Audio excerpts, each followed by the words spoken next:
Good morning, everyone. Just a couple of ideas relating to candles and why we like them, and why we like fire candles on the roadside. So the reason why we like a candle when a person passes away, which of course is not unique to Judaism, lots of different cultures will light candles for the dead. But the origin of lighting a candle lies in a verse in the book of Psalms, in which King David says, Ner Hashem Yishmat Adam, the candle of God is the soul of man. So that the soul of a person is compared to a candle. First of all, because it is light, and the soul is light. And second of all, because the soul behaves just like the flame of a candle, constantly flickering upwards, trying to reach a higher place. Almost in a sense, trying to leave the wick to which it is attached, even though in the process it would self-extinguish. But nevertheless, the desire is, that's HaKadosh Baruch Hu calling him. You hear that? So the flickering candle is the image of the soul. And by the way, this is one of the reasons that one of the explanations that's given for why a Jew almost instinctively shekels when he doesn't. Something which you don't find amongst any other group of people, to the best of my knowledge. I've never seen a bunch of Muslims or Christians shekels, but a Jew almost instinctively needs to be able to move. And that is because of the flickering candle, the soul that is moving inside the person. So that is why when a person passes away, you immediately light the candle because it becomes the symbol of a person's soul. When on a yacht throughout the week of Shiva, many people and on a yacht site, people will light 5 candles. And the reason for that is because the soul actually has 5 containing parts to it. And they're called Nefesh, Ruach, Neshama, which is a generic name, 5, and the highest point of the Neshama, the point of sublime unity with God is called the Kiddah, and each part of the soul, therefore, function has different functions in the body, operates a different dimension of sensitivity or of awareness. So that Ruach, for example, relates to a person's emotions. Neshama relates to a person's intellect. So the emotions are one computer of a godly nature is coming from the Ruach dimension of a person's soul. The Neshama is the intellectual, etc. And that you see there's that point of the particular year that you can't explain it beyond any kind of explanation. That is the issue. Just as a point of interest, when a person passes away, for the first 30 days, the soul hovers around the grave as it tries to separate from the body from which it's been attached for such a long time, and to disconnect and to be able to move up. This is why mourning is for 30 days shloshim.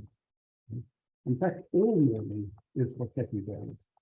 The only time you mourn for more than 30 days is for a parent.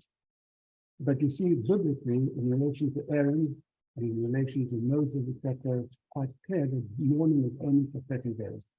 And the reason why you mourn for 12 months for a parent is because a parent brought us into the world and cared for us when we were young and looked after us. And it's a matter of honor to the parents that we give them something of what they gave us. But even for a wife, as David will tell you, with whom one might have lived so closely for 60 years and have even a much closer relationship than you had with a parent, or even for a child, it's only 30 days. For the first 30 days, the Neshama is struggling, etc. After that, it goes up to various levels. The soul never entirely leaves the grave.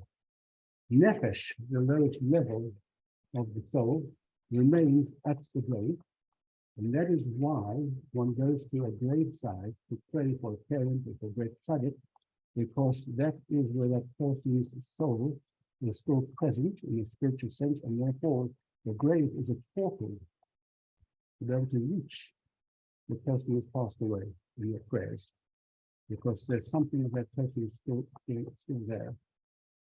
On the yacht site, there is the soul goes through various stages, and every year on the yacht site, there is a further ascent somewhere in the summer. And that is why the appropriate saying on the north side, although we wish to have a long life, which is very nice, but the appropriate saying is the Neshama should have an aliyah, or the souls have an ascent. Because again, the soul continues to ever rise upwards, and because the soul is infinite, and because the Almighty is infinite, there's never an end to the heights that the soul can reach. And the way in which the soul continues to reach the heights is by us, the descendants, in terms of what we continue to do in this world. So we don't ever break the relationship with Hashem.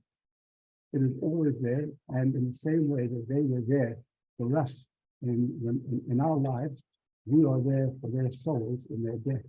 So our actions and the continuing the values and the things that they stood for, we perpetuate their goodness that they had in the world.